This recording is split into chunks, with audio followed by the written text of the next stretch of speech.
A boy left by the side of a deserted road discovers a secret in the heart of the forest that could change everything, and a mysterious wolf is determined to protect him at all costs. The icy wind cut through the air near Aspen, Colorado, as the trees danced a somber waltz under the starry sky. Amidst that breathtaking landscape, a brand new Mercedes-Benz wound its way along the deserted road, its powerful headlights slicing through the darkness like feline eyes in the night. Behind the wheel, Edward Hawthorne gripped the steering wheel so tightly that his fingers turned white, revealing the tension consuming him from within. In the back seat, wrapped in a woolen blanket, Kai watched the world through the window with his large brown eyes filled with childlike curiosity. At 5 years old, even in his adapted car seat, he already displayed a unique sensitivity to the nuances of his surroundings.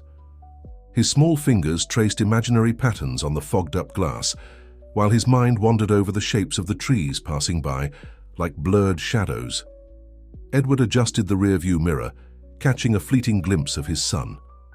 That brief look was enough to make his stomach churn. It wasn't just guilt consuming him, but a complex mix of emotions he couldn't even decipher.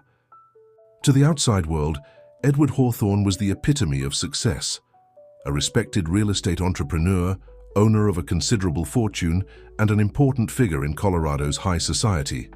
But there were secrets that threatened to topple the empire he had built with so much effort. And Kai, innocent in his childlike purity, carried a mark that could expose everything. Edward still remembered the day he noticed that peculiar leaf-shaped mark on his son's right leg. At first, he thought it was just a common birthmark, but subsequent events proved him wrong. The car began to slow down, its tires crunching over gravel as Edward steered it onto the shoulder. A few meters away, a dense forest rose, its ancient trees guarding mysteries few dared to explore. Kai looked up, curious, as his father turned off the engine. "We're going to make a quick stop, son." Edward forced a smile, his voice trembling slightly. "I want to show you something special." With calculated movements, he stepped out of the car and opened the back door, gently lifting Kai from his special seat. The boy nestled into his father's arms, unaware of the tremor running through the adult's body. Edward wrapped him in a thick blanket, shielding him from the biting cold of the mountain night. As they walked along a trail illuminated only by moonlight, Edward felt the weight of his decision grow with every step. The silence of the night was broken only by the soft rustling of leaves and occasionally the distant hoot of an owl. Kai, fascinated by the mysterious atmosphere of the forest, pointed at the shadows dancing among the trees. "Look, Dad, it's like the trees are talking," whispered the boy, his eyes sparkling with childlike wonder. Edward swallowed hard, feeling his throat tighten. The innocence in his son's words was like daggers to his heart. After a few minutes of walking, they reached a small clearing. The moonlight spilled over the place like a silver veil, creating a scene that seemed straight out of a fairy tale. Carefully, Edward laid Kai down on the blanket, adjusting it so his son would be comfortable. The boy smiled, still enchanted by the nighttime adventure, unaware of the true meaning of that moment. His eyes wandered over the stars above, finding shapes and stories in the starry sky. "Stay here for a moment, son. Daddy will be right back," Edward murmured, his voice almost inaudible. His steps were heavy as he walked away, each meter a battle against his own being. The sound of Kai's childish laughter, marveling at some discovery, in the clearing echoed in his ears like sweet torture. When he reached the edge of the clearing, Edward stopped. He turned one last time, etching into his memory the image of his son sitting under the starry sky, the leaf-shaped mark on his leg partially visible under the blanket. "Forgive me," he whispered into the night, words lost in the cold wind of the Colorado mountains. And then Edward Hawthorne did what he deemed necessary. He turned his back on his own son and walked toward the car, leaving behind not only Kai, but also a part of his own humanity. The sound of his footsteps mingled with the rustling of leaves as the night swallowed his silhouette, taking with it the last traces of his presence in that mysterious clearing. If this story interested you, don't forget to subscribe to our channel and hit like. Tell us which city you're watching from and stay tuned. The silence that followed Edward's departure was broken only by Kai's soft sobs as he began to sense the loneliness surrounding him. Tears streamed down his childlike face as his eyes searched in vain for his father's figure among the shadows of the trees. The cold mountain wind caressed his wet face, bringing with it the various nocturnal sounds of the forest. It was then that a movement among the bushes caught his attention. Kai held his breath, his wide eyes fixed on the spot where the leaves were rustling. Emerging from the shadows like an ancient guardian came a majestic figure, a red-coated maned wolf, its amber eyes glowing with an almost supernatural intelligence in the dim light. The animal approached with cautious steps, its snout sniffing the night air. Kai, who had always had a special connection with animals, felt no fear. On the contrary, an inexplicable sense of comfort enveloped him as his eyes met the wolf's. The animal, who would later be known as Shadow, stopped a few steps from the blanket where the boy was sitting. "Hi," whispered Kai, extending a small hand toward the wolf, his tears momentarily forgotten. Shadow tilted its head, studying the child with a curiosity that seemed to mirror his own. His golden eyes caught the glint of the leaf-shaped mark on the boy's leg, and something in his demeanor shifted subtly. With a surprising grace for a wild animal, he moved closer until his snout gently touched Kai's outstretched hand. The contact triggered an instant reaction in both. Kai felt a comforting warmth spread through his body, while Shadow let out a soft sound, almost a purr. The wolf circled the boy a few times, sniffing him before lying down beside him, offering the warmth of his body as protection against the night's chill. "Will you stay with me?" asked Kai, his childlike voice filled with hope.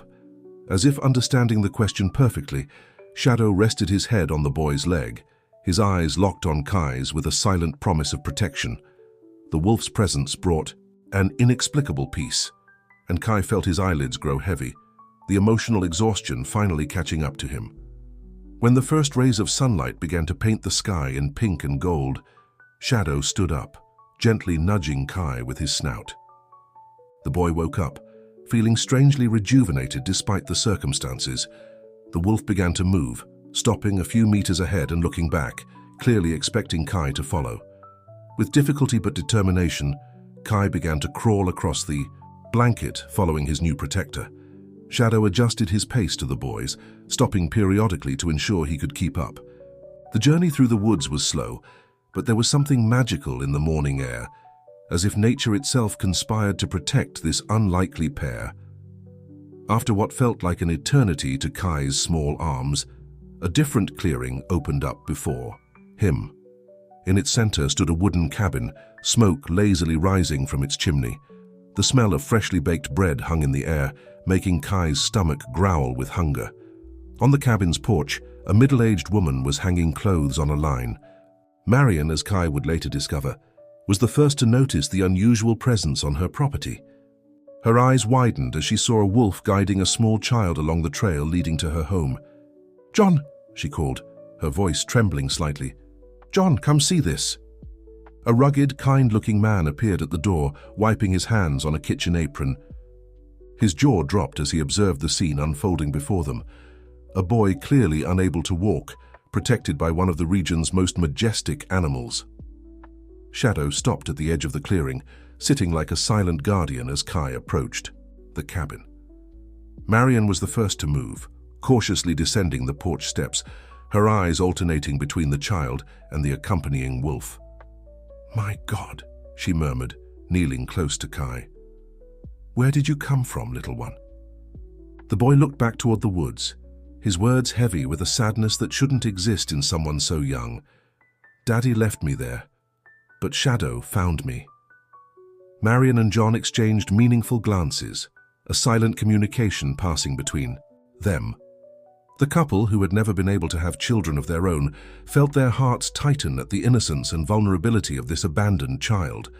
"You must be hungry," John said, his gentle voice breaking the silence. "I just took some bread out of the oven. How about you come inside and have a bite?" Kai's eyes lit up slightly, but he glanced at Shadow, worried. Marion, sensing his dilemma, smiled warmly. "Your friend can stay nearby," she assured him. "It seems like he doesn't plan on going anywhere anyway." As if to confirm her words, Shadow lay down near the porch, his watchful eyes never leaving Kai. John stepped down the stairs and, with a paternal care that surprised even himself, scooped the boy into his arms. As they climbed onto the porch, the sun finally emerged fully on the horizon, bathing the scene in a golden light that seemed to bless this new beginning. Days turned into weeks, and weeks into months in the small cabin in the middle of the woods.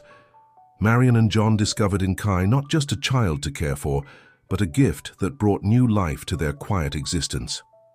The couple quickly learned to adapt to the boy's special needs, modifying the house with wooden ramps built by John and creating spaces where Kai could move more independently. Shadow's constant presence became a natural part of their daily life. The maned wolf rarely strayed from the property, maintaining a silent vigil over his charge. In the mornings, it was common to find him lying near the window of Kai's room, his attentive eyes watching the first movements of the day. Marion, initially uneasy about the presence of such a wild animal so close, eventually gave in when she noticed the unique bond between the wolf and the boy. "It's like they talk without words," she commented to John one afternoon, as they watched Kai in the garden they had created especially for him. The boy was sitting in his new wooden wheelchair, crafted by John, and seemed to be in a silent conversation with Shadow. The wolf sat in front of him, head tilted, his amber eyes fixed on the boys. Every now and then, Kai would laugh at something only he seemed to understand, and Shadow would respond with a gentle nod or a low sound that almost resembled a human sigh. "There's something special about this boy, Marion," John replied, his calloused hands resting on his wife's shoulder, "something that goes beyond what we can understand." The leaf-shaped mark on Kai's leg often caught Marion's attention during bath times. She noticed that on certain full moon nights, the mark seemed to emit a subtle, almost imperceptible glow. When she mentioned it to John, he initially attributed it to her imagination, but began to pay closer attention. One evening, as they were preparing dinner, they heard a soft melody coming from Kai's room. As they quietly approached the door, they saw the boy humming a song they had never heard before. The most surprising thing was that small birds had perched on his windowsill, as if drawn by the music. "Where did you learn that song, dear?" Marion asked later as she helped him get ready for bed. Kai shrugged, his innocent face illuminated by the soft light of the lantern. "I didn't learn it, Aunt Marion. It's always been here," he replied, touching his chest. "The trees sing it too, you know. And Shadow, he understands." John and Marion exchanged meaningful glances. It wasn't the first time Kai had mentioned hearing the trees or understanding animals. At first, they dismissed it as childish imagination, but as time went on, inexplicable events began to pile up. The plants in the garden grew with extraordinary vigor around the spots where Kai often stayed. Injured animals would mysteriously appear near the cabin, as if they knew they would find help there. And in all these instances, Shadow was present, his watchful eyes carrying an ancient wisdom. At night, when Kai was asleep, John and Marion often talked about the future. They knew they would eventually need to officially register the boy's presence, arrange documents, and explain his origin. But there was something about the forest, about Shadow's presence, about the very nature of the place, that seemed to protect their small family unit from the eyes of the outside world. "Sometimes I think about his father," Marion whispered one night, her hands busy with embroidery. "What kind of person abandons a child like that?" John, who was working on a new wooden toy for Kai, paused his work. "Maybe one day we'll understand, Marion.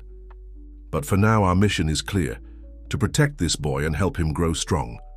What they didn't know was that each day spent in the cabin not only strengthened the bonds between them, but also awakened something deep and ancient within Kai. The mark on his leg was just the beginning of a much larger mystery, one that would begin to unravel over the years, bringing with it revelations that would forever change the lives of everyone in that small corner of the forest. Meanwhile, under the watchful gaze of Shadow, Kai grew up protected by the love of his new family and the inexplicable magic that seemed to emanate from the forest itself.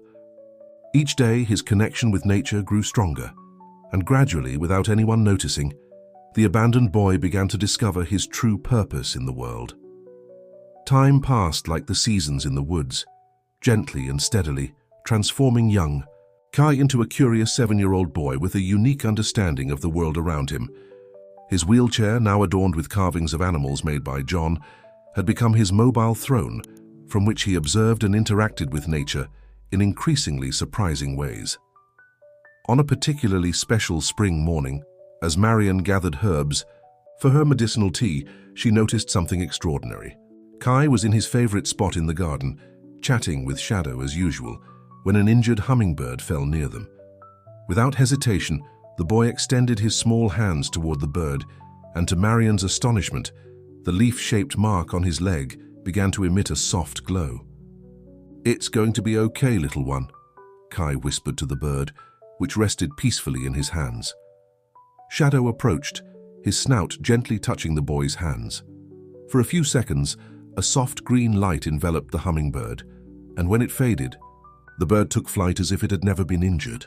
Marion dropped her basket of herbs, catching the attention of Kai and Shadow. "Good heavens," she murmured, approaching with hesitant steps. "How did you do that, dear?" Kai smiled, that innocent smile that lit up his brown eyes. "I didn't do anything, Aunt Marion. The forest helped. It always helps when we ask with our hearts." That night, as John and Marion spoke in hushed tones in the kitchen, other inexplicable events from the past months began to make sense. The plants that grew at record speed, the gay animals that always seemed to find healing near the cabin, the way the forest itself seemed more alive and vibrant around Kai. "There's something special happening here, John," Marion whispered, her hands trembling slightly as she held her teacup. "Something beyond our understanding." John nodded, his eyes fixed on the kitchen window, where he could see Shadow standing guard under the moonlight. "Remember that story my grandmother used to tell about the ancient guardians of the forest?" Marion frowned, old memories surfacing in her mind. Those who could communicate with nature, who had special marks on their bodies. "Exactly," John replied, his voice filled with a mix of reverence and concern. "What if it's not just a legend? What if Kai—" Their words were interrupted by a soft sound coming from the boys' room. As they approached, they saw something that left them breathless. Small lights, resembling fireflies, danced around Kai's bed as he slept. The mark on his leg emitted that gentle glow once more, and Shadow, sitting near the window, watched the scene with his wise and mysterious eyes. The next morning, during breakfast, Kai surprised his adoptive parents with an unexpected question. "Uncle John, Aunt Marion, why do the trees get sad when they talk about the man in the black car?" The couple exchanged worried glances. In recent days, they had noticed a luxurious car occasionally parked on the main road, always keeping its distance from the cabin. John had his suspicions about who it might be, but he preferred to keep his thoughts to himself. "What man in the black car, dear?" Marion asked cautiously, trying to keep her voice calm. "The one who sometimes stops on the road," Kai replied, playing with his oatmeal. "The trees say he carries a lot of sadness in his heart. And Shadow gets restless when he's around." As if to confirm the boy's words, the maned wolf, who was lying near the kitchen door, raised his head and let out a low sound, almost a whimper. His amber eyes fixed on the direction of the main road through the window. John stood up, approaching the window with cautious steps. There it was again, the black car parked in the distance among the trees. But this time, something was different. A male figure stood beside the vehicle, looking toward the cabin. The mark on Kai's leg began to glow softly, and the boy whispered, his voice carrying a wisdom beyond his years. "He's searching for something he lost a long time ago, but he's afraid to find it." Marion and John exchanged glances once more, a shiver running down their spines. With each passing day, it became clearer that their dear Kai was not just a special child. He was part of something much larger, a mystery that was slowly unfolding, like the petals of a wildflower under the first spring sun. Winter arrived in full force in the mountainous region, covering the landscape with a thin layer of frost on the coldest mornings. Kai, now 12, had grown into an observant and sensitive young man, his connection to nature stronger than ever. His wheelchair, which John constantly adapted as he grew, now had a special system to navigate the uneven terrain of the woods.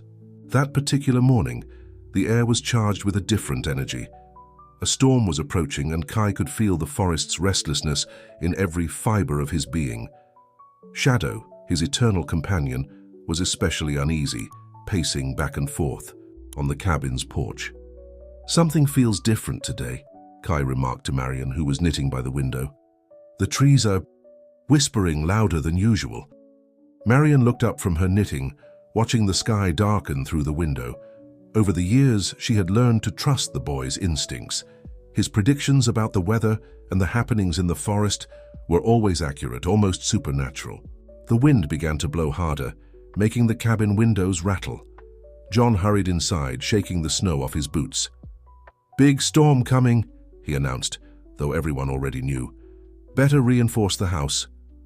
While John and Marion busied themselves preparing the cabin for the storm, Kai remained by the window, his leaf-shaped mark emitting that soft glow that had become more frequent in recent months. Shadow positioned himself beside the boy, his amber eyes fixed on the same spot Kai was watching, an ancient tree at the edge of the garden. The first thunder rumbled across the sky, and with it, something extraordinary happened. A lightning bolt struck the old tree, splitting it in half with a deafening crash.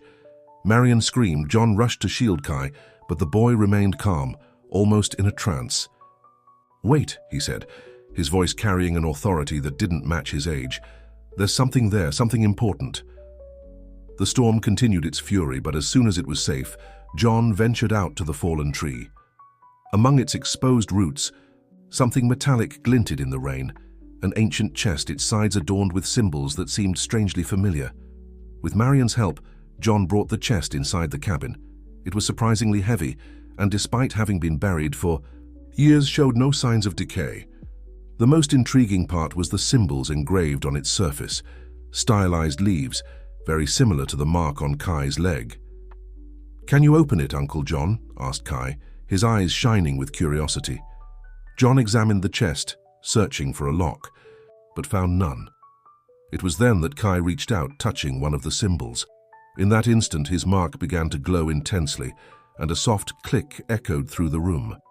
The chest opened, revealing its contents: ancient documents, yellowed photographs, and most surprisingly, a leather-bound book with the same symbol as Kai's mark on its cover. Marion picked up one of the documents, her eyes widening as she read. The header. "The Hawthorne family," she murmured, her voice trembling slightly. "John, this is the last name of the man in the black car," Kai finished, his voice distant. "The trees always knew. They tried to tell me." Among the documents were old records that spoke of a special lineage, guardians of the forest who bore the mark of the leaf. Photographs showed people from different eras, all with the same mark somewhere on their bodies, all connected in some way to nature. "There's more," said Kai, flipping through the book carefully. "Here it talks about the gifts, about how we can hear the forest, heal, protect." Shadow approached, his snout gently touching the pages of the book. His eyes seemed to carry a deep knowledge, as if he had always known this moment would come. A particularly strong thunderclap made the lights flicker, and for a moment, everyone saw clearly. Kai's mark and the symbols from the trunk glowed in unison, creating patterns of light that danced across the walls of the cabin. "This explains so much," Marion whispered, tears in her eyes. "All these years, all the unexplained events." John embraced his wife, both watching Kai absorbed in reading the ancient book. The boy seemed to finally find answers to questions he didn't even know he had. "Here it says that each guardian has an animal protector," Kai said softly, his hand resting on Shadow's fur. "Now I understand why you found me that night." The storm continued outside, but inside the cabin, a different kind of peace had settled. It was as if pieces of a puzzle were beginning to fit together, revealing a larger and more meaningful picture than any of them could have imagined. However, among the pages of the book, a yellowed envelope caught Kai's attention. Inside it, a more recent photograph showed a man in front of a real estate empire, holding a baby in his arms. On the back, a single handwritten line: "Edward and Kai Hawthorne, 2018. The days following the discovery of the trunk were filled with intense revelation for everyone in the cabin. Kai spent hours poring over the ancient book, uncovering more about his heritage and the powers he had always felt but never fully understood. Marion and John watched with a mix of pride and apprehension as the boy absorbed each new piece of information with a maturity surprising for his age. The book revealed a fascinating story. The Hawthorns were not just a wealthy and powerful family in the present, but descendants of an ancient lineage of forest guardians. Each generation produced a guardian, marked with the symbol of the leaf, destined to protect the balance between the natural world and the world of men. On a particularly significant afternoon, while studying a chapter about the gifts of the guardians, Kai made a discovery that left him breathless. "Aunt Marion, Uncle John, come see this," he called, his voice trembling with emotion. The couple approached the kitchen table where Kai had spread out various documents. With trembling fingers, he pointed to a specific passage in the book. "The true guardians are chosen not by blood, but by nature itself. The mark of the leaf appears only on those whose hearts are pure enough to bear the responsibility of balance. Some are born with the mark, others develop it when chosen by the forest. And look at this," Kai continued, picking up a more recent document. It was a medical report from when he was a baby. In it, there was no mention of the leaf-shaped mark. "The mark! It appeared after I was abandoned in the forest. That's when Shadow found me." As if responding to his name, the maned wolf approached, nuzzling its snout against Kai's hand. The mark on the boy's leg began to glow softly, and for the first time everyone noticed a similar, almost imperceptible pattern in Shadow's fur, near his right ear. "The protectors are also marked," Kai read from another page, his eyes wide with surprise. "They are chosen by the forest itself to guide and protect the guardians." Marion sat down, her legs weak under the weight of the revelations. So it wasn't a coincidence. None of this was a coincidence. John, who had been silent, picked up the photograph of Edward and baby Kai. "But why would your father? If he's part of this lineage, why abandon you?" Before anyone could answer, Shadow went on alert, his ears twitching toward the window. Outside, the sound of a powerful engine broke the afternoon silence. The black car was back, but this time, it parked, closer to the cabin than ever before. Kai felt his mark tingle, and a strange sensation washed over him. It was as if the forest itself was whispering in his ear, telling a story he wasn't quite ready to fully hear. "He's afraid," Kai said softly, his eyes fixed on the silhouette of the car among the trees. "Not of me, but of what I represent." "Of what we represent?" Marion instinctively moved closer to Kai, her maternal instincts kicking in. John went to the window, watching cautiously. The figure of Edward Hawthorne could now be seen clearly, standing by the car, his gaze fixed on the cabin. "The trees say he has a conflict within him," Kai continued, his voice taking on that wise tone that sometimes emerged, "between what he has built and what he is meant to protect." Shadow positioned himself near the door, not threateningly, but protectively. Kai's mark glowed more intensely now, and small lights began to dance around the cabin, like fireflies in broad daylight. "The book speaks of this too." Kai flipped through a few pages, finding the passage he was looking for. "Some guardians reject their calling, trying to escape their destiny, but the forest never fully gives up on them." At that moment, as if responding to Kai's words, a gentle breeze blew through the trees, carrying with it petals of wildflowers. They danced around Edward's car, some landing on his shoulders and hair. The businessman took an involuntary step toward the cabin, his expression a mix of fear and longing. For a brief moment, everyone could see, on his wrist, partially covered by the sleeve of his expensive suit, a mark very similar to Kai's glowed softly. "He's like me," Kai whispered, a single tear rolling down his face. "But he chose a different path." The discovery hung in the air like morning mist, laden with meaning and possibilities. The past and present intertwined, like the ancient roots of a centuries-old tree, and the future began to take shape on the horizon, as mysterious as the forest surrounding them. Edward Hawthorne's presence near the cabin created a palpable tension in the air. The trees seemed to whisper more intensely, and Shadow maintained his vigilant stance, his amber eyes never leaving the businessman's figure. Kai, seated in his adapted chair, felt his mark pulsate with an intensity he had never experienced before. "He will come in," Kai said softly, his voice filled with an inexplicable certainty. "The forest is calling to him." Marion and John exchanged worried glances, but before they could react, they heard soft knocks on the cabin door. The moment they had feared had arrived. John took a deep breath, gently squeezed his wife's shoulder, and walked to the door.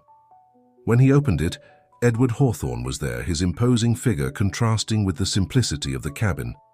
He wore an expensive suit, but his usually confident posture was visibly shaken. His eyes, identical to Kai's, scanned the room until they met his son's. May I come in?" he asked, his voice trembling slightly. It was Kai who answered, his voice surprisingly firm. "The trees say you've been waiting for this moment for a long time." Edward took a hesitant step inside the cabin, and at that very moment, all the plants around the house seemed to move toward the windows, as if they wanted to witness this encounter. Shadow remained by Kai's side, but his posture was more relaxed. "Now, you can hear them too?"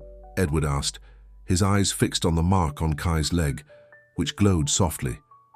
"I always could," Kai replied, moving his chair slightly forward.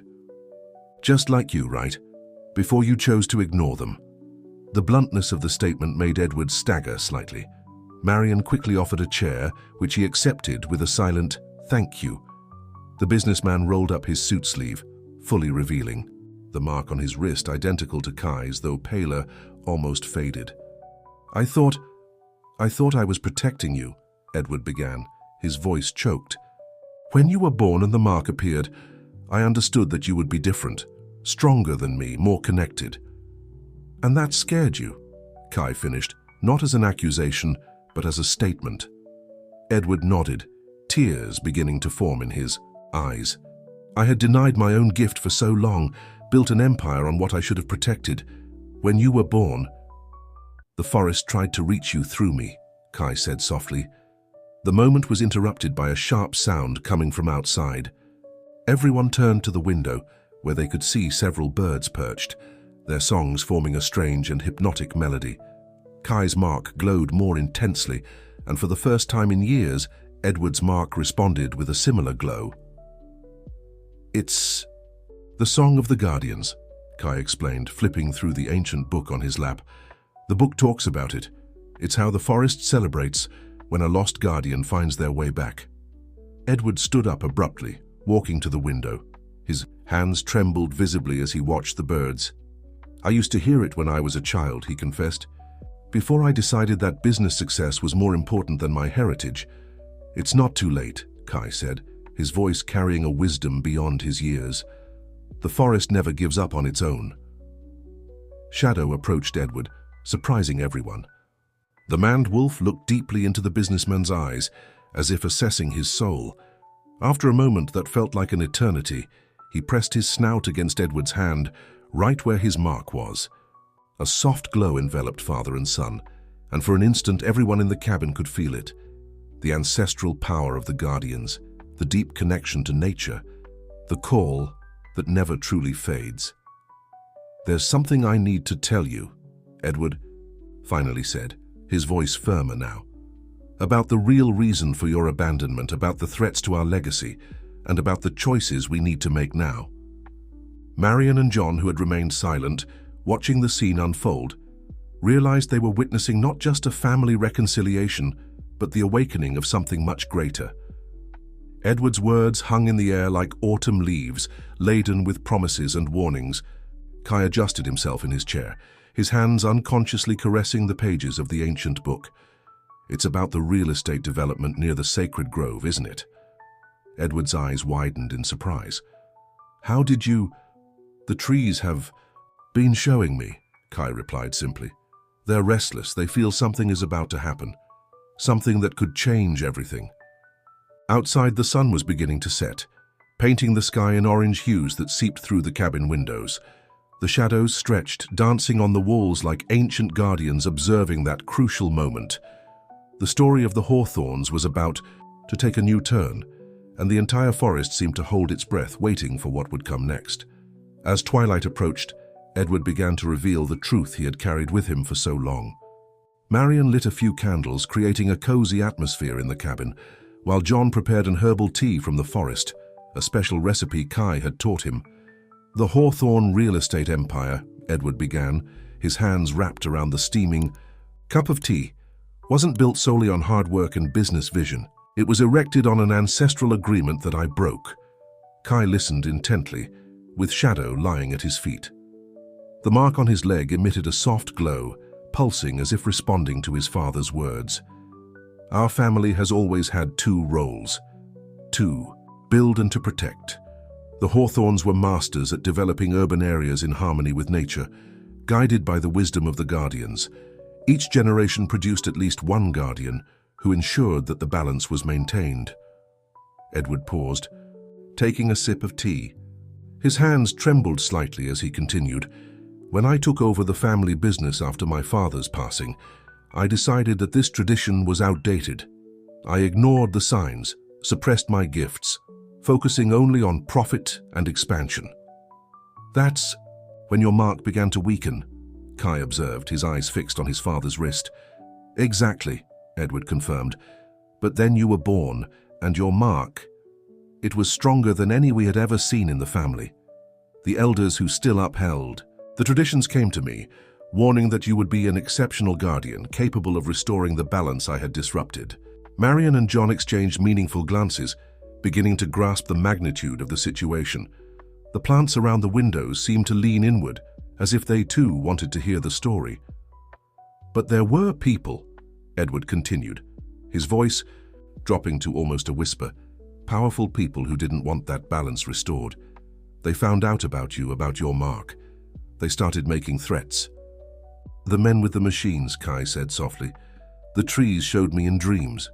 Edward nodded, once again surprised by his son's insight. They're planning a massive development that would destroy the heart of the sacred forest.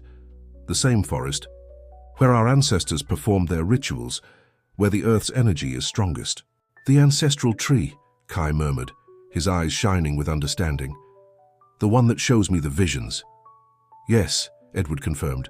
Leaving you that night was the hardest decision of my life. But I thought that, far from me and the family business, you would be safe. That you could grow and develop your gifts naturally, protected by the forest. Shadow raised his head, his amber eyes fixed on Edward, as if assessing the sincerity of his words.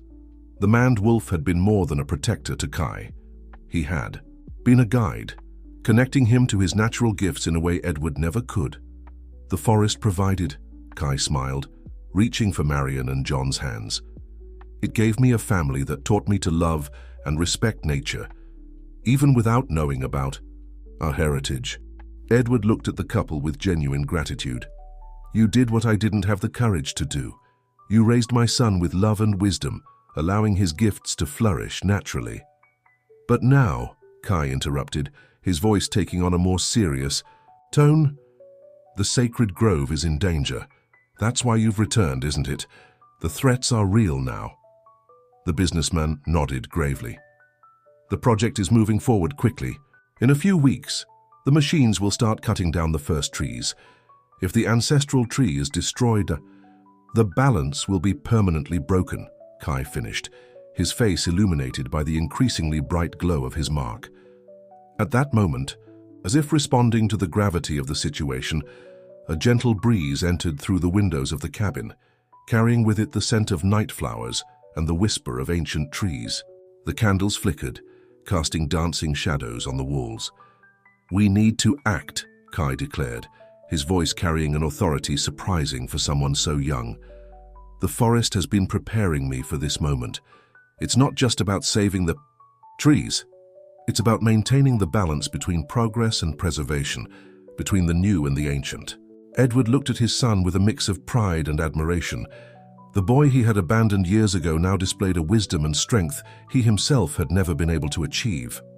It won't be easy, Edward warned. These people are powerful and they won't give up easily. A serene smile formed on Kai's lips. But they don't have what we have, he said, his mark glowing even more intensely. They don't have the ancestral wisdom, the connection to the land, and most importantly, He paused, looking at each person in the room. They don't have our unity. Shadow stood up, pressing his snout against Kai's hand. At that moment, all the plants around the cabin seemed to move in unison, as if responding to a silent call. The night had fully arrived now, but inside the cabin, the candlelight blended with the soft glow of the marks on father and son, illuminating the path to what lay ahead. The next morning, dew covered every leaf in the forest like tiny sparkling diamonds. Kai woke before sunrise, feeling an irresistible call from the woods. Shadow was already alert, his amber eyes glowing in the dim light of the room. "So you feel it too, don't you?" Kai whispered to his protector, who responded with a gentle nod of his head. Edward, who had spent the night at the cabin at Marion and John's invitation, found his son already dressed and ready in his adapted wheelchair when he entered the kitchen. "The ancestral tree is calling us," Kai announced, his voice filled with certainty. "We need to go to it before the sun fully rises." Marion, who was preparing breakfast, paused her tasks. "Now? But you haven't eaten anything yet, dear." "There's no time," Kai replied gently. "Father, you need to come with me, it's important." Edward felt his mark tingle on his wrist, something that hadn't happened in years. He nodded, understanding the urgency in his son's eyes.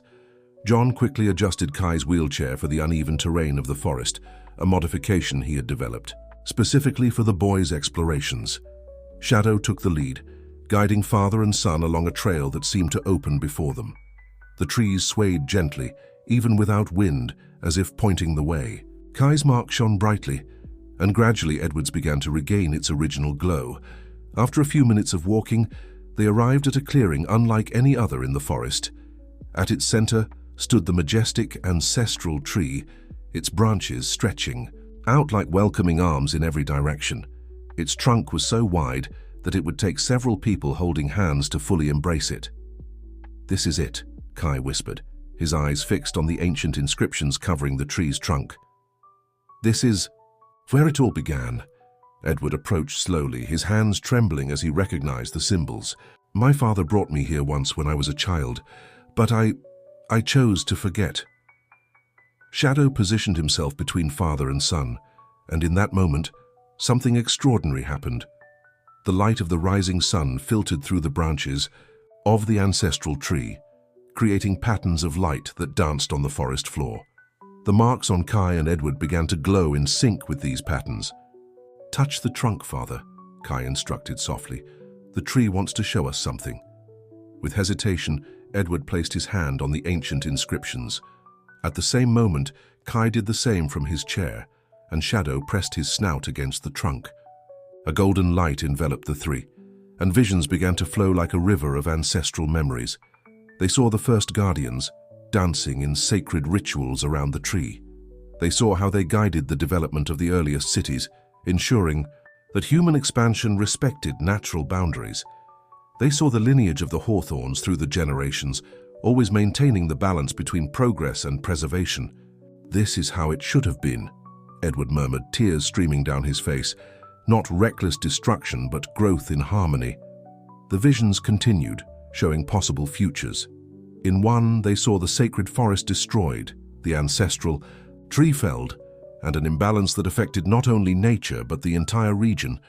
In another, they saw a different development, where modern buildings integrated with the natural landscape, preserving the sacred areas and creating a new form of urbanization. "There's still time," Kai said, his voice blending with the whisper of the leaves. "The tree is showing us the way." Shadow made a soft, almost musical sound, and more visions appeared. They showed other guardians, scattered across different regions, all waiting for a signal to come together. The leaf-shaped mark shone on each of them, like stars in an ancient constellation. "We are not alone," Edward realized, his eyes wide. "There are other guardians, other families who have kept the traditions alive. And they will come when we call," Kai added, a smile lighting up his face. "The ancestral tree can reach them through their own sacred trees. It's a protective network that has existed for centuries." When the visions ended, father and son found themselves changed. Edward's mark now glowed with renewed vigor, and Kai's seemed to pulse with an even more intense energy. Shadow watched them with approval, as if he knew this moment was destined to happen. "We need to act quickly," Edward said, his voice filled with determination. "The investors are meeting in 3 days to finalize the development plans. If we can show them an alternative, a way to develop the region without destroying the sacred grove." "It won't be easy to convince them," Kai pondered, his hands still resting on the trunk of the ancestral tree. "But now we have something. They don't. The wisdom of the ancient guardians and the strength of our unity." The sun had fully risen now, its rays piercing through the canopy of the ancestral tree like beams of hope. In the sacred clearing, father and son began to outline the first steps of a plan that could change not only the fate of the grove, but the future of the entire region. If this story interested you, don't forget to subscribe to our channel and hit like. Tell us which city you're watching from and stay tuned. Back at the cabin, Marion and John found father and son transformed. There was a new light in Edward's eyes, as if years of weight had been lifted from his shoulders, and Kai radiated a serene confidence that seemed even more pronounced than usual. "We need your help," Kai announced during breakfast, as Marion served her famous cinnamon cake. "All of you are part of this now." Edward spread out blueprints and plans he had brought in his briefcase on the table. "These are the original plans for the development," he explained, his face twisted with concern. "They intend to cut down almost the entire sacred grove to build a complex of commercial and residential buildings." John examined the documents carefully, his calloused hands tracing the lines of the project. "This would destroy not just the trees, but the entire local ecosystem." "Exactly," Kai agreed, his mark glowing softly as he leaned over the papers. "But the ancestral tree has shown us another possibility." With Edward's help, Kai began to sketch over the original plans, his hand guided by a wisdom that seemed to come from ancient times. The new design that was emerging was revolutionary. Instead of destroying the forest, it integrated with it. Green buildings with vertical gardens, elevated walkways that allowed the preservation of the soil and low-lying vegetation, and at the center of it all, an area of absolute preservation surrounding the ancestral tree. The ancient guardians were not against progress, Kai explained, his eyes shining with enthusiasm. They understood that development is natural and necessary. The secret lies in balance. Marion, who watched in awe as the new project took shape, noticed something interesting. The constructions, they form a pattern when seen from above. "A leaf," Edward completed, a smile of understanding on his face. "The same symbol we carry in our marks. It's brilliant, son." Shadow, who had been lying near the window, approached the table, his intelligent eyes examining the drawings. With his snout, he gently touched a specific point on the map. "He's right," Kai said, interpreting his protector's gesture. "We need to create natural corridors for wildlife. The animals are a fundamental part of this balance." During the following hours, the group worked tirelessly on the new project. John contributed with his practical knowledge of the region, Marion with her understanding of local herbs and plants, and Edward with his experience in construction and business. Kai, guided by his connection to the forest and the visions of the ancestral tree, brought all these perspectives together into something truly unique. "But how will we convince the investors?" Marion asked, voicing the concern that hung over everyone. "They only care about profits." Edward smiled, a determined gleam in his eyes. "That's where my experience will come in handy. This project isn't just more sustainable, it's more profitable in the long run. Green buildings are the future, and a venture that preserves a sacred forest will have a unique market appeal." "Besides," Kai added, his voice taking on that wise tone that sometimes emerged, "we won't be alone. The ancestral tree has shown us other guardians, we just need to call them." At that moment, as if responding to Kai's words, a flock of birds landed on the windows of the cabin, their songs forming a harmonious melody. Shadow raised his head, his eyes fixed on the horizon, as if sensing something approaching. "It's beginning," Kai whispered, his mark glowing more intensely. "The forest is spreading the message." Edward checked his watch, his expression growing more serious. The meeting with the investors is in 3 days. We have to be prepared." "And we will be," Kai assured, his hand finding his father's on the table. Their marks glowed in unison, like a beacon of hope in the dim light of the cabin. Marion and John watched the scene with contained emotion. In just a few days, they had witnessed not only the reunion of father and son, but the awakening of something much greater, an ancient tradition reborn through the love, wisdom, and determination of a special boy fate had placed in their lives. Outside, the wind blew softly through the trees, carrying with it a message of hope and renewal. The battle for the future of the sacred grove was just beginning, but for the first time in a long while, balance seemed possible again. On the eve of the meeting with the investors, the grove pulsed with a different energy. The sky dawned covered in a gentle mist that seemed to dance among the trees, creating mysterious patterns in the air. Kai woke before everyone, sensing that something extraordinary was about to happen. "They're coming," he announced during breakfast, his mark glowing with increasing intensity. "The other guardians have answered the call of the ancestral tree." Edward, who had spent the last days alternating between the cabin and the city, preparing the presentation for the new project, felt his own mark tingle on his wrist. "How many do you think will come?" Before Kai could answer, Shadow, who had been restless all morning, ran to the cabin door, barking in a way he never had before. When they opened the door, the sight that awaited them left everyone breathless. Down the main trail leading to the cabin, figures of all kinds emerged. An elderly woman with silver hair leaning on a carved wooden staff was accompanied by a red fox. Close behind, a young scientist carrying a backpack full of modern equipment walked alongside a burrowing owl.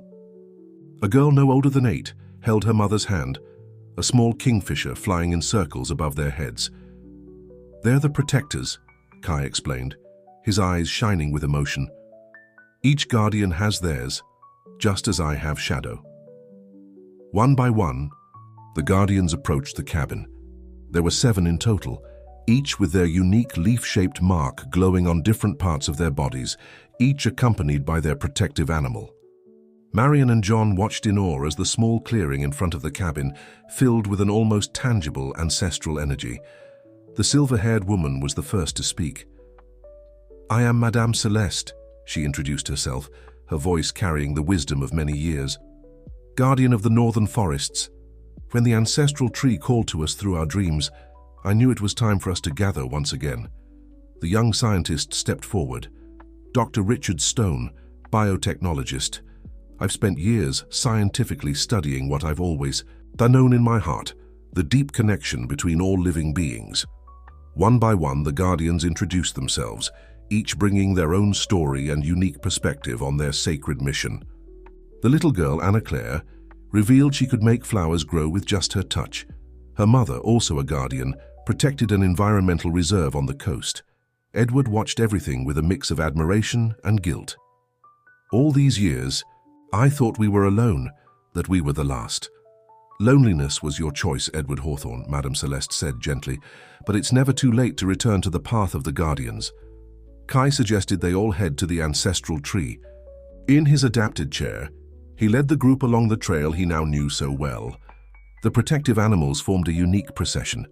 Shadow at the front, followed by the fox, the owl, the ovenbird, and the others, each maintaining a formation that seemed rehearsed for centuries. When they reached the clearing of the ancestral tree, something magical happened. The marks of all the guardians began to glow in unison, creating a spectacle of lights dancing among the leaves. The tree seemed to respond, its trunk emitting a soft glow that pulsed in rhythm with the marks. "It is time to share the knowledge," Madame Celeste announced, positioning herself near the ancestral trunk. "Each of us holds a piece of the ancient wisdom. Together we can find the way to protect this sacred place." Over the next few hours, the guardians shared their knowledge and experiences. Dr. Richard presented scientific studies that proved the importance of preserving urban green spaces. Anna Claire demonstrated how her connection with plants could accelerate the regeneration of degraded areas. Each guardian contributed with their unique specialty.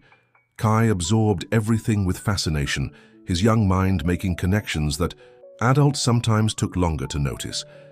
It was he who suggested, how they could incorporate all this knowledge into the project they had developed with Edward.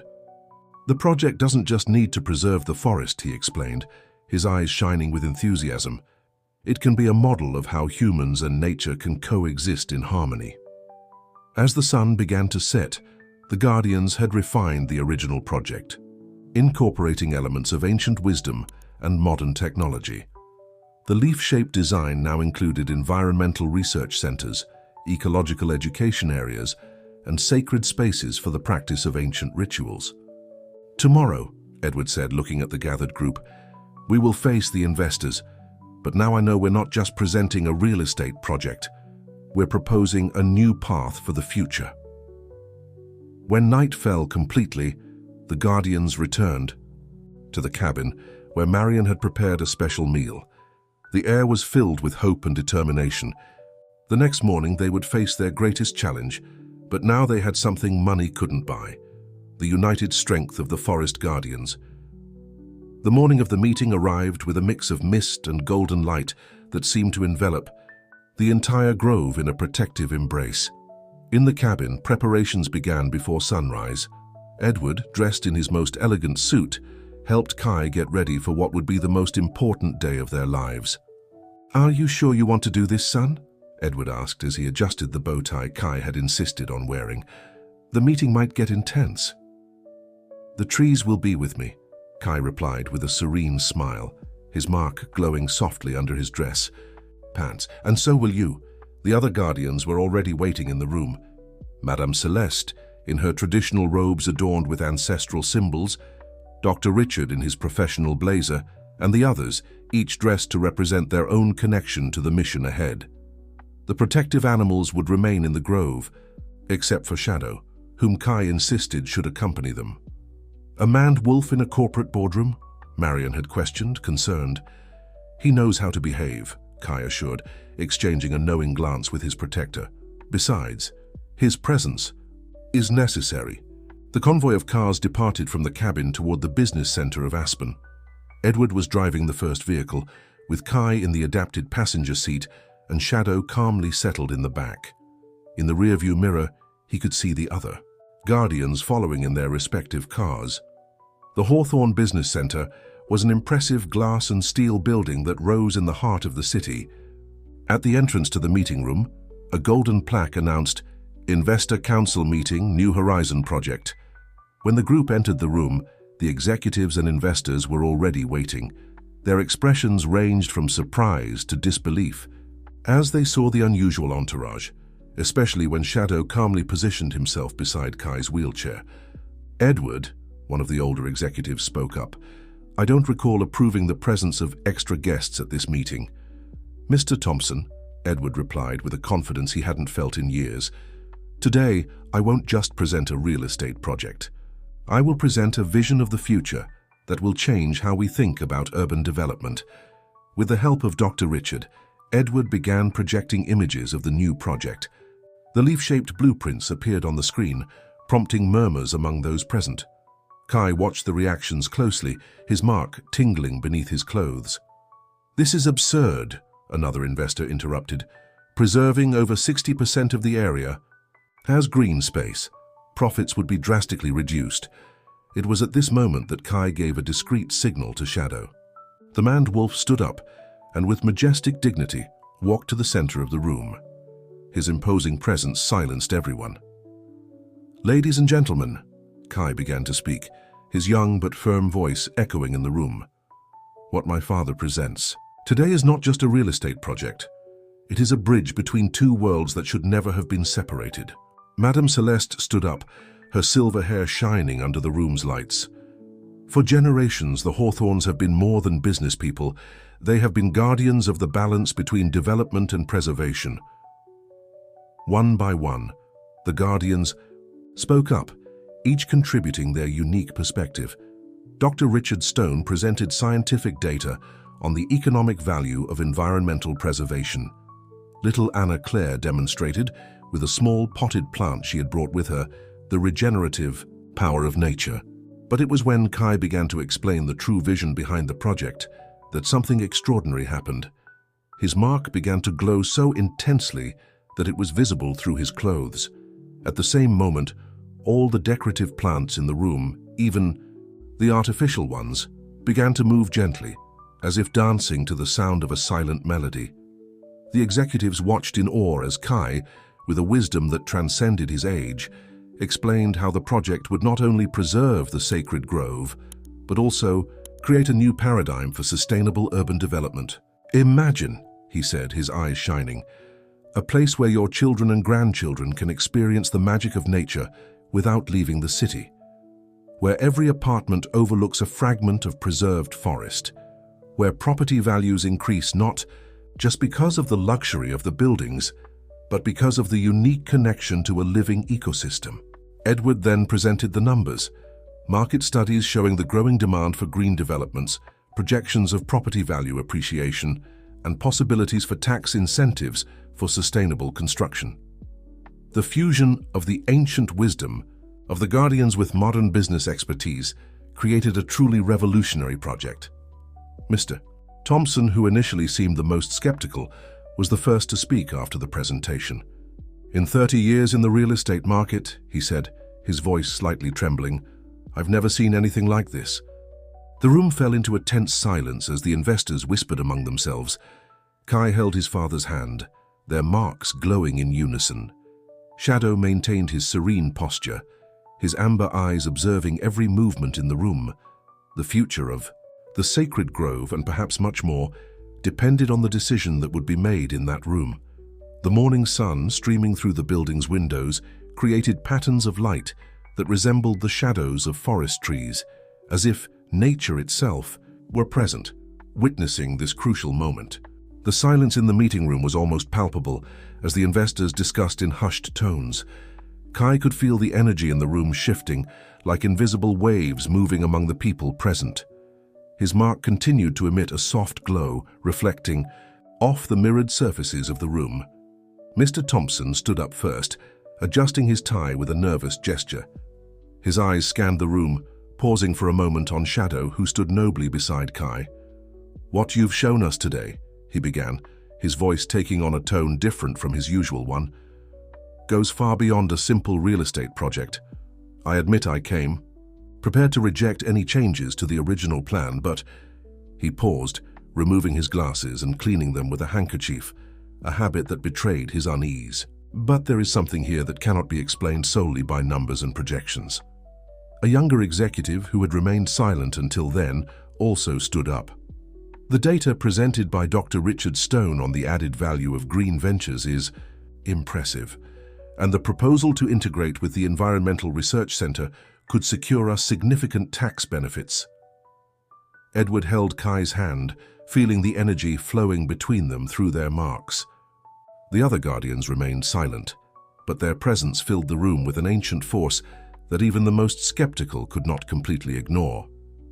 "However," another investor interjected, "the proposed modifications would require a larger initial investment than planned. How can we be sure of the return?" It was at this moment that Madame Celeste stood up, her elderly figure radiating a natural authority that silenced everyone. "Ladies and gentlemen," she began, her voice carrying the weight of ancient wisdom, "throughout history, those who have honored the balance between progress and preservation have always prospered." She walked to the window, gesturing to the city outside. "Look at Aspen. Why do thousands of tourists come here every year? For the harmony between development and nature. What we propose is not just to preserve a forest, it is to create a legacy." Little Anna Claire, who had been quiet until then, approached the meeting table with her pot of plants. Before the wide-eyed gazes of those present, she gently touched a wilted flower, which immediately perked up, opening its petals in a spectacle of colors. "Nature has its own ways of demonstrating value," she said, with the innocence and wisdom characteristic of children. Mr. Thompson stared intently at the revitalized flower, then at Shadow, and finally at the glowing marks now visible on all the Guardians present. Something in his expression changed, as if a deep understanding had struck him. "Perhaps," he said slowly, "we are facing a unique opportunity, not just for profit, but to redefine what sustainable development means." The other investors began to nod, first hesitantly, then with more conviction. A positive murmur filled. The rumor's documents were consulted and numbers recalculated. "We'll need to make some adjustments," the young executive commented, already making notes on her tablet. But the basic structure of the project could work. In fact, it could work very well. Edward could hardly believe what he was hearing. Years of guilt and regret began to dissipate in the face of the real possibility of correcting his past mistakes. "I propose a vote," Mr. Thompson announced, looking around the table. "All in favor of the new Green Horizon project, as presented by the Hawthorne family and their special consultants?" One by one, the hands went up, some with immediate enthusiasm, others after moments of reflection, but in the end, the vote was unanimous. "It is decided then," he declared, a genuine smile breaking through his usually serious expression. "The Green Horizon project is approved."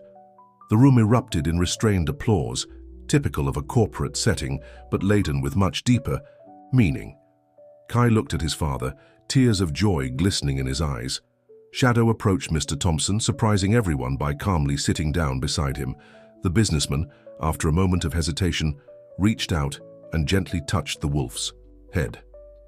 "You know," he said, looking at Kai, "my grandmother used to tell stories about forest guardians. I always thought they were just legends to make children respect nature. Today I'm not so sure." At that moment, a ray of sunlight pierced through the building's windows, creating a rainbow of light that danced across the room. The marks of the guardians shone in response, and for a brief moment everyone present could feel it. They were part of something much greater than a simple business meeting.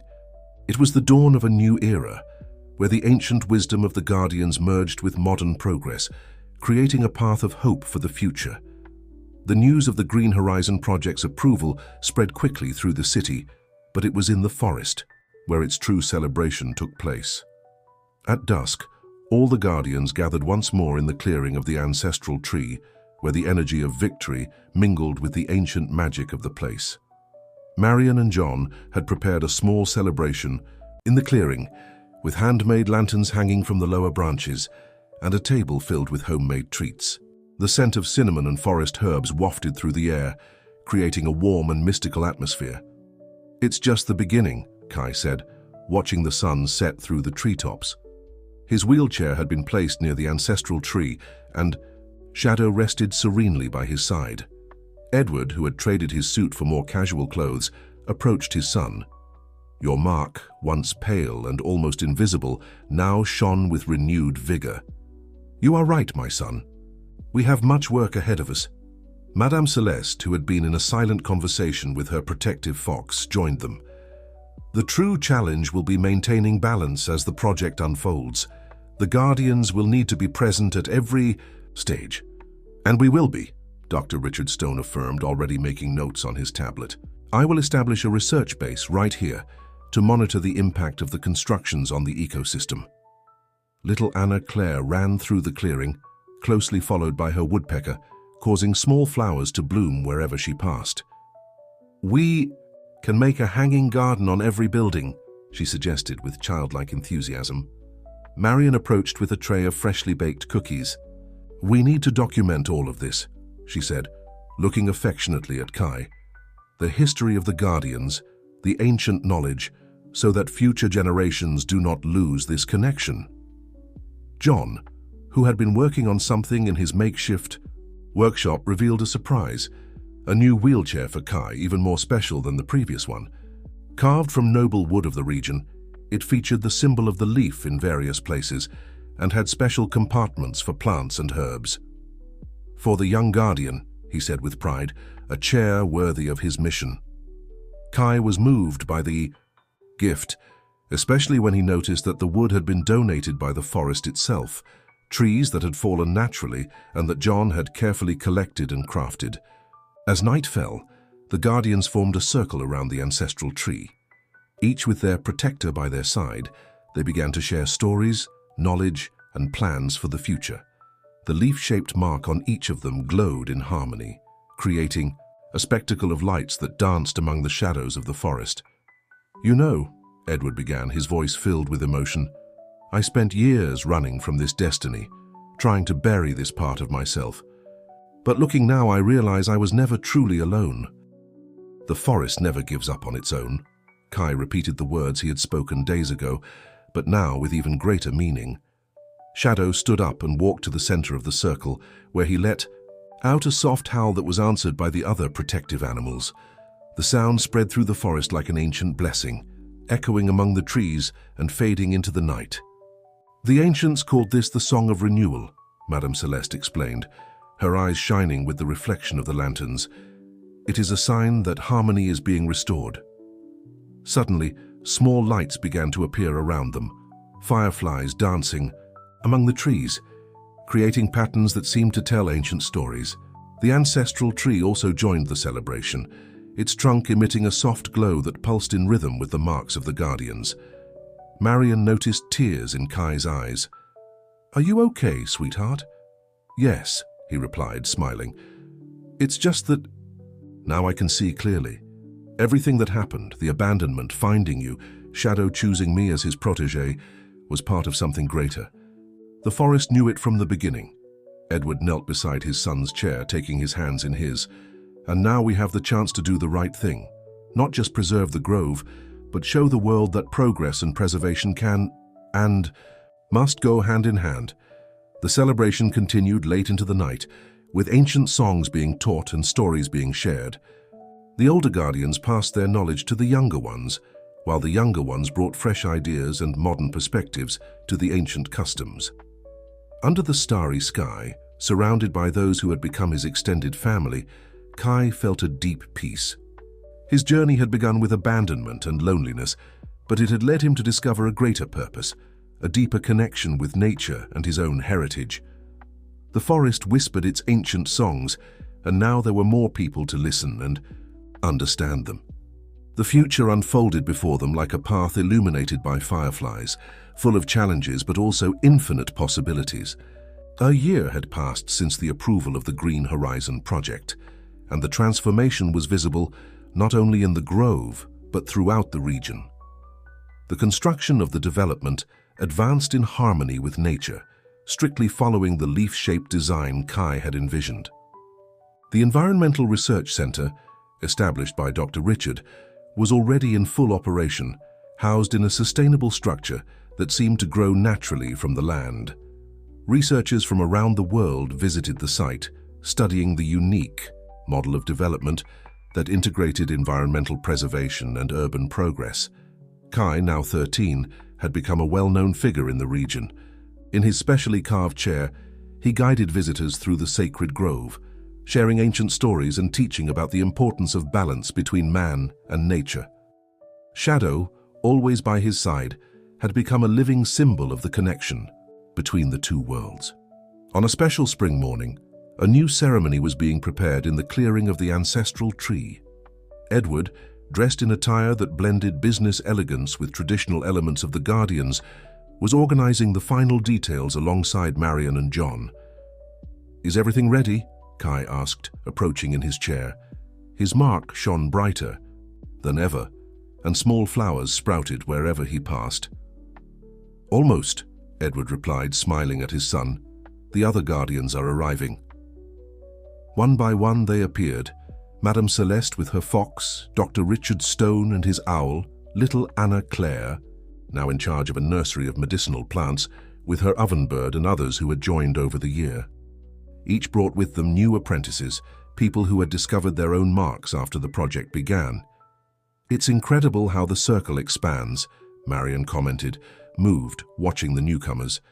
She herself had developed a soft, leaf-shaped mark on her wrist a few months after the project started. The ceremony that followed was a moment of celebration and commitment. It was the official inauguration of the Guardians School, a space where ancient knowledge would be preserved and passed on to new generations, always in harmony with science and progress. "This place," Kai spoke, his young voice carrying ancient wisdom, "is not just a school or a real estate venture. It's a living reminder that there is always a better path, one that respects both progress and preservation." Edward watched his son with pride, his own mark now glowing with its original splendor. The businessman had transformed deeply over the past year. using his influence to promote sustainable practices in all his ventures. John, who had become the community's master craftsman, creating furniture and structures that seamlessly integrated natural and functional elements, raised a glass in celebration. "To the harmony we've found," he toasted. "To the family we've built," added Marion, who now coordinated a community garden project that spread throughout the development. The ancestral tree, a silent witness to the entire journey, seemed more alive and majestic than ever. Its branches stretched protectively over the clearing, its leaves dancing in a breeze that carried promises of the future. Shadow, sitting nobly beside Kai, let out a soft howl that was answered by all the guardian animals present. The sound spread through the forest like a blessing, echoing among the trees and reaching even the nearby urban areas. "Look!" Anna Claire pointed to the sky. A rainbow formed above them, even without rain, its colors shining intensely over the sacred grove. The marks of all the guardians began to glow in response, creating a spectacle of light and color that seemed to unite heaven and earth. "The forest is happy," Kai smiled, stroking Shadow's fur. "And this is just the beginning of our story." The afternoon sun bathed the scene in its golden light, illuminating the smiling faces of everyone present. The dream of integration between development and preservation had become a reality, and, more than that, it had transformed into a model for the future. The journey that began with a child abandoned on a cold night had turned into a movement of renewal and hope. The legacy of the Guardians would continue, passed down from generation to generation, reminding everyone that true progress is only possible when we walk in harmony with nature. If this story interested you, don't forget to subscribe to our channel and hit like. Tell us which city you're watching from and stay tuned.